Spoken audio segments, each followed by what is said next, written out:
What's going on, everybody? Gameshadamus here, giving you a little squad deathmatch today. Playing on Caspian Borders, using the medic class. Oh, that's a good way to start a match. Using the FAMAS, one of the new assignment guns. I'm actually playing this squad deathmatch just to unlock the next medic rifle, whatever model that is. But anyway, I just had this game last night, did pretty well, so I thought I'd post it up. I really enjoy the squad deathmatch and the team deathmatch in this game. I think it's pretty fun, especially the squad deathmatch. If you have a good little team and you're going against other good teams, it can get pretty hectic because just the free for all dynamic. Because your squad's hunting one squad, and then all of a sudden another guy comes up and flanks, and it just turns into a big shit show. But this is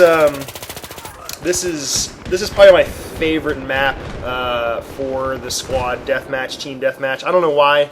I tend to do pretty good on it. I really like the more kind of open maps. Some of the other maps, like, God, what is it, Sienge Canal or whatever, with all the containers, and it's just like you're just in that little container mix in the middle, and there's like snipers around. That's just chaos. There's just way too many angles for people to get you. So I like these more open maps where you can actually, get position, and there's like just different sectors in the map. Definitely good to get up high, like I'm doing here. This is probably one of my favorite buildings to sit in. I either go here or kind of like across on the other side, like over that way towards that big water tower thing.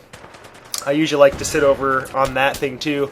Really, when you're playing team deathmatch and squad deathmatch, a squad deathmatch especially, your whole squad really just needs to kind of sit around an area and kind of hold things down. Because if you guys are wandering, just because of the way that the spawning works, that they get kind of spawned like deep outside the map, so you never know quite where they're approaching. And I wish the knife would work as well. That's kind of annoying. I've had so many times where I've tried to come up and knife people, like mortar guys or snipers, and I go up and pull my knife out, and like it goes to do the motion, but it won't like do it. And I'm sitting there like trying to knife them. That's the only thing that's really broken in this game is the knifing.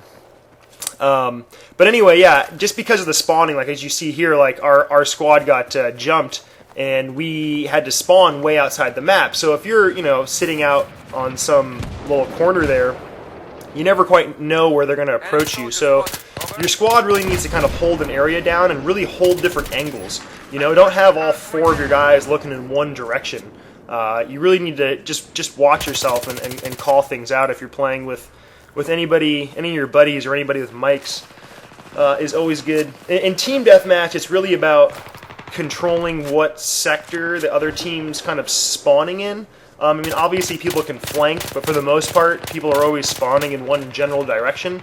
So you really just kind of have to, span out and just cover the angles, and then just keep flowing and moving with that. But squad deathmatch, you never know, because there's four different teams that are all kind of spawning in relative distance to each other. So you just got to be safe. I'm kind of getting a little crazy and ballsy right here, being this deep out.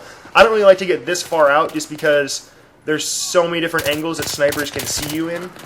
So I don't really recommend doing this. But my whole team, I think, is medics at this point.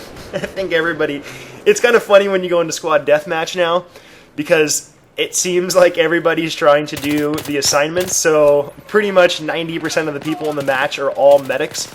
So there really isn't like that much stuff blowing up. It's just like a lot of these gun battles, and then like a lot of people getting revived, which is kind of fun. I like that, just the straight infantry battles. I definitely like blowing shit up, and that is one thing that this game does very, very well. I still sometimes can't believe how awesome it is in video games now that they have completely destructible environments. At least one first-person shooter does. But it is always fun after every match to just see like how the level ends up, because no two levels ever play the same. Like like this building here is like completely leveled. Like the next 10, 50 times I play this match, it probably will never get blown up in that way or whatever. So I don't know. It just adds a lot of replayability to this game. So it's not like the same kind of match over and over again. Like another particular game I won't mention. Yeah, this FAMAS is pretty nasty. I have to say it's probably... I mean, I haven't tried the next assignment gun yet. I mean, I did a little bit after unlocking it here, like later that night, but I feel like the FAMAS is quite possibly the best medic rifle. Just it has really good range if you tap fire, but it has really good rate of fire. So if you're up close and trying to strafe, it's also incredibly well. But I have a feeling that it'll probably get nerfed a little bit, but we'll see. You know what I have been doing lately is playing a lot with, oh, this grenade launcher is ridiculous. I pretty much never use the healing packs anymore. I always just go grenade launcher and then your defibrillator to revive people. But the grenade launcher is just so much fun if you can just shoot people from across the map. But anyway, I started working on the support class, Gamer 101, just like I was saying in my last video, kind of preparing a few of those. And I haven't really played with a lot of the support class at all, because I'm never really a big fan of the light machine guns. I just feel like, I don't know, they're just kind of silly and unfair in some situations, and I really like just how agile you are and accurate with the medic assault rifles. So I always immediately went to the medic. I mean, I'm probably played half of my battlefield as the medic or more, probably 3/4.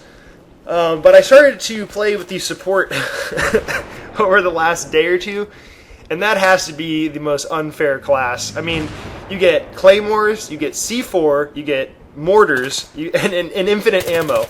And, you know, I thought a lot of the light machine guns, because when I was briefly playing with it before, were, like, very inaccurate.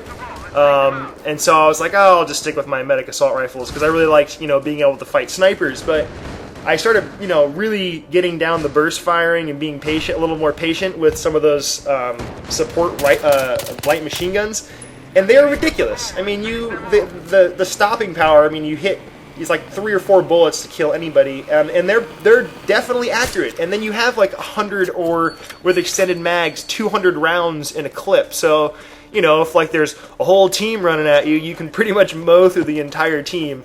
And if there's tanks, well, you can blow those up too. So he's kind of has a little bit of every class, which is silly.